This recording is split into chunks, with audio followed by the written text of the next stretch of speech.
सवेरे टीवी में बैठ दिया कि आज नया साल है, नूतन वर्ष अभिनंदन के हिसाब से मैं गया था और मैंने सवेरे भी वहाँ पर यही कहा कि मैं उनसे उम्र से बड़ा हूँ, इसलिए महाराष्ट्र में चुनाव में उनको शुभेच्छा देने के लिए गया और वो पद से मेरे से बड़े हैं, इसलिए मैं भी अपने लिए शुभेच्छा लेने के लिए उनके पास गया। और मैं बाहर आने के बाद में भी जो बातें मैं पहले कह रहा था वही कह रहा हूँ, उसमें कोई बदलाव नहीं ना। सर, आपकी बाइट के बाद फडणवीस सर ने भी ये कहा है कि हम आपको मना लेंगे। तो देखिए, भारतीय जनता पार्टी का कोई भी नेता यही कहेगा कि हम मना रहे, उनका वो काम है। और भारतीय जनता पार्टी के नेताओं के बारे में मैंने पहले कहा कि भारतीय जनता पार्टी के नेता कोई भी कार्यकर्ता के विषय को इतना लाइटली लेते नहीं है, क्योंकि एक कार्यकर्ता बनाने के लिए बहुत समय लगता है, सालों साल लग जाते हैं। और यही तो हमारी पार्टी की खूबसूरती है। गलतियां तो होती है ना, हमसे भी गलती होती होगी, किसी से भी हम मानव जीवन में जीते हैं, तो गलतियां तो होती है, गलतियों को सुधार कर आगे बढ़ना चाहिए। तो सर, आप चुनाव मैदान में उतर रहे हैं, ये कंफर्म है? अब पार्टी की तरफ से कोई ऐसी बातचीत आपकी नहीं हुई? क्योंकि जो आ रहा है कि देवेंद्र जी आपको मनाने के लिए आज मिले थे। जी हाँ, न देवेंद्र जी देखिए बहुत बड़े, आज भले उप मुख्यमंत्री है, लेकिन हमारे लिए तो मुख्यमंत्री है, महाराष्ट्र के नेता है वो, इसलिए वो मेरे घर पर आए, ये मुझे ठीक नहीं लगा, इसलिए मैंने कहा कि आप मत आइए, मैं आऊँगा, और मैं जाकर मिलकर आया उनको। सर, विपक्ष ये भी सवाल उठा रहे, काफी लोगों के सवाल उठ रहे हैं कि अगर गोपाल शेट्टी जी चुनाव मैदान में उतरते हैं तो शायद उन्हें रोकने के लिए ईडी जैसी को भी आपके पीछे लगा सकते हैं, तो क्या इसके लिए क्या करेंगे गोपाल जी? क्योंकि लोगों के सवाल है, जनता के हैं और सबके सवाल हैं। हिंदुस्तान में मैं एक ऐसा नेता हूँ, कार्यकर्ता हूँ, ये सभी सवालों का प्रश्न मैंने पहले ही देवेंद्र जी को, अजित पवार जी को और आर पाटिल साहब दिवंगत, अब जो नहीं है इस दुनिया में, उनको पहले ही लिख दिया था। ये देखिए, ये देवेंद्र फडणवीस जी को लेटर लिखा है 29/4/2024 को, 29/4। अब तो ये कौन सा महीना चल रहा है, बराबर है? उसमें ये कहा है, मेरा सबसे पहला लेटर देखिए, ये 2007 का आर पाटिल साहब उन दिनों में महाराष्ट्र के उप मुख्यमंत्री थे। कोई राष्ट्रवादी के एक कार्यकर्ता ने आरोप लगाया मेरे और योगेश सागर के ऊपर, तो मैंने उनको बोला मेरी सारी संपत्ति का जांच करो, कार्रवाई करो और मुझ पर कार्रवाई करो। फिर 2013 में फिर मैंने लिखा, 2013 में फिर अजित पवार साहब को लिखा।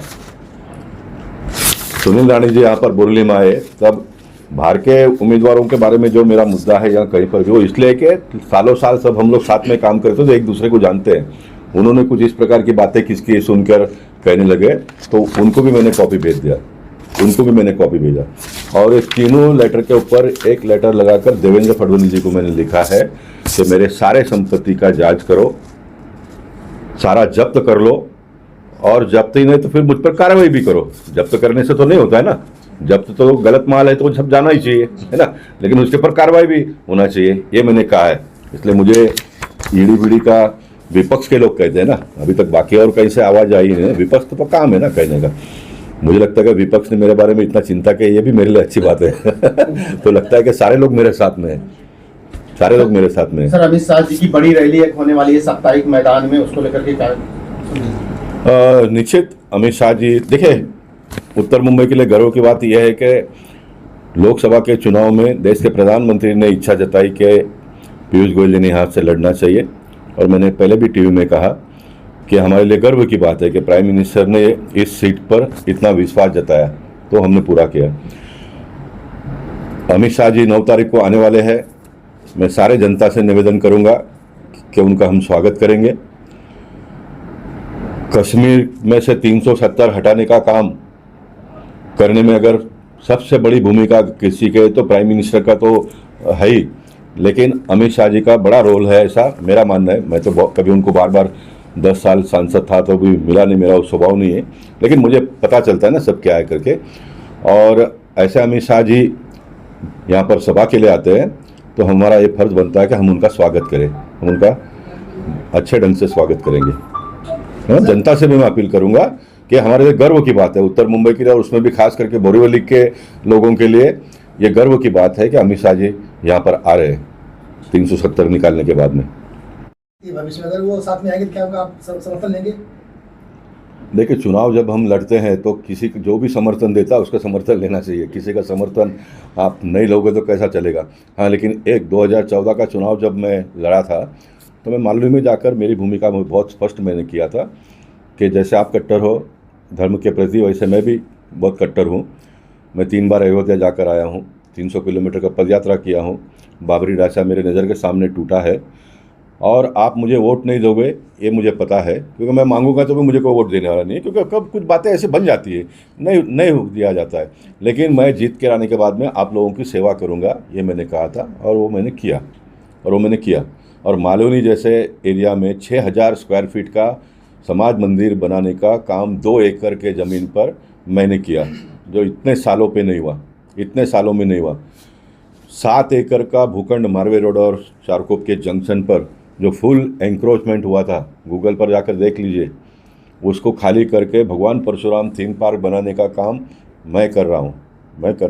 लेकिन मेरा एक स्वभाव है, मेरा एक काम करने का तरीका है, मैं किसी को गाली गलौज कर मेरा लाइन को बड़ा नहीं करता हूँ, मैं काम करके लाइन को बड़ा करता हूँ। मैं मानता हूँ कि इस देश पे, इस धरती पर जो भी पैदा हुआ है, जन्मा है, उसका पूरा हक बनता है, चाहे फिर वो कोई भी जात का हो, जमात का हो। कोई ऐसा काम करता है जो मानवीय जाति को शोभा नहीं देता है, उसके खिलाफ में मैं लड़ता हूँ। फिर वो कोई भी होगा तो मेरा घर परिवार का कोई है तो उसके लिए खिलाफ में लड़ता हूँ मैं। इसलिए मैंने अपने पूरे राजनीतिक जीवन में काम करके लाइन को बढ़ाई है। सत्ता आता है तो सत्ता लोगों को मदद करने के लिए होता है। सत्ता के माध्यम से किसी को हैरान करो, परेशान करो, ये मेरा स्वभाव कभी भी रहा नहीं। ये तो कोई कांग्रेस वाले से आप पूछेंगे तो भी बताएंगे वो बताएंगे। इसलिए सत्ता ये सेवा का एक साधन होता है, सेवा करने का एक जरिया होता है सत्ता। इसलिए सत्ता आने के बाद में हमने लोगों का सेवा करना चाहिए। सत्ता का पावर का दुरुपयोग करके किसी को परेशान करना ये मेरे स्वभाव में कभी रहा नहीं है और आगे भी वैसे ही मैं काम करूंगा। सर, बोरीवली की जनता के मन में है गोपाल शेट्टी और कमल का निशान, लेकिन इस बार आप निर्दलीय लड़ रहे हैं, तो सिंबल के बारे में जनता तक कैसे अपनी बात पहुंचाएंगे? इस बात को लेकर जनता उत्सुक है। देखिए, आज नया साल है, सभी बातों का जवाब, सभी प्रश्न आप मत करिए, आज सभी बातों का जवाब मैं दूंगा नहीं। मैंने बार कहा और ये सवाल मैंने सवेरे सागर बंगले के बाहर में दिया कि कमल मेरे दिल और दिमाग में से कोई निकाल नहीं सकता है ना। कमल मेरे दिल और दिमाग में से कोई निकाल नहीं सकता है। मैं बार ये बात बताऊँ तो अच्छी बात है कि मैंने बोला कि मैं पार्टी छोड़ नहीं रहा हूँ, पार्टी का लाइन नहीं छोड़ रहा हूँ, पार्टी के नेताओं के बारे में नाराज़गी नहीं है। कुछ नेता जो इस प्रकार का गलत निर्णय करते हैं उनके खिलाफ में ये लड़ाई है। ये सारी बातें मैंने बार स्पष्ट कर दिया। और कल तो मैंने ये भी कहा कि पार्टी को निकालना पड़ता है, डिसिप्लिनरी एक्शन लेना पड़ता है। ऐसा जो भी करते हैं उनके, वो पार्टी का काम है, वो करे, लेकिन मैं पार्टी नाही सोडूंगा। सर, मात्र विनोद तावडेंनी ट्विट केलं की तुम्ही भेटीनंतरून पक्षाची शिस्त बोललोय, पहिल्या दिवसापासून मी बोलतोय। मी एक शिस्तबद्ध कार्यकर्ता आहे, मी पक्षाला मानणारा कार्यकर्ता आहे, मी पक्षाच्या ध्येय धोरणाला मानणारा कार्यकर्ता आहे, हे मी पहिल्या दिवसापासून सांगतो। विनोद तावडेजींनी काय त्यात नवीन सांगितलं? आज त्यांच्या सांगण्यावरून असं निष्पन्न होतंय की तुम्ही कुठेतरी आज जी भेट झाली त्या भेटीनंतर तुम्ही कुठेतरी माघार घेताय, अशी एक चर्चा सुरू झाली, काय नेमकं? चर्चा तो सुरू होणारच ना, आणि तुम्हा लोकांनाही मीडियाला अशा प्रकारची चर्चा लागते, तर चर्चा होत राहणार ना। निवडणुका असल्या का चर्चा होत असतात। सर, एक महत्वपूर्ण सवाल है, आपका जो मुद्दा है, ये जब बोरीवली के लोग हैं उनका बार ये कहना कि यहाँ बार बाहरी उम्मीदवार आते हैं। आपने इस मुद्दे को उठाया है, अच्छी बात है। बहुत से स्थान ऐसे जहाँ पर बाहरी कैंडिडेट आते हैं पार्टी की तरफ से, वहाँ के लोगों की समस्या है, लेकिन कोई आगे आता नहीं। सर, इससे क्या संदेश जाएगा? नहीं, देखिए, बात फिर आप लोग बात को नहीं समझते हो। मैंने इस बात का भी खुलासा बार किया है। मैं बिल्कुल बाहर का कैंडिडेट कहीं पर भी नहीं जाना चाहिए, इस मत का नहीं हूँ। कल भी नहीं था, आज भी नहीं हूँ, कल भी नहीं रहूंगा। और मैं 10 बार का है, ऑन रिकॉर्ड है सब टीवी वालों के पास। बार मैंने कहा है, क्योंकि कुछ मतदार संघ ऐसे होते हैं जहाँ पर उतना सक्षम उम्मीदवार होता नहीं है जीतने लायक, तो अन्य पार्टी में से भी किसी को लेना पड़ता है। सभी पार्टी के लोग लेते हैं, बाहर से उम्मीदवार को भी लाकर लड़ाना पड़ता है। मेरा कहना है कि बार हो रहा है इसके लिए, और ये बार हो रहा है उसके बारे में लोग मुझे टॉर्चर करते हैं कि ये सब तुम्हारे वजह से होता है। और पार्टी में भी कुछ इस प्रकार के लोग होते हैं, वो बोलते हैं कि आपको लगता है कि इतना बड़ा निर्णय लेने से पहले गोपाल भाई से पूछते नहीं होंगे कोई, और ये किसी को भी सही लगेगा कि इतना बड़ा निर्णय होने के पहले पूछा नहीं जाता है। ये नहीं पूछा गया, इसलिए तो मैं कह रहा हूँ कि मैं अपने आप को साबित करूँ कि भाई ये मेरे से पूछे बिगर होता है। और मैं अभी भी कह रहा हूँ ना, एक आध बार 2 बार, फिर 2-4 चुनाव छोड़कर फिर एक बार कोई हो गया, ये लगातार 4 बार 3 बार, पिछले 3 बार लोगों ने मुझे इतना टॉर्चर किया जिसका कोई हद नहीं है। और इसलिए मैं बोलता हूँ, इसलिए मैं इसको टॉपिक को भी पूरा कर देते हैं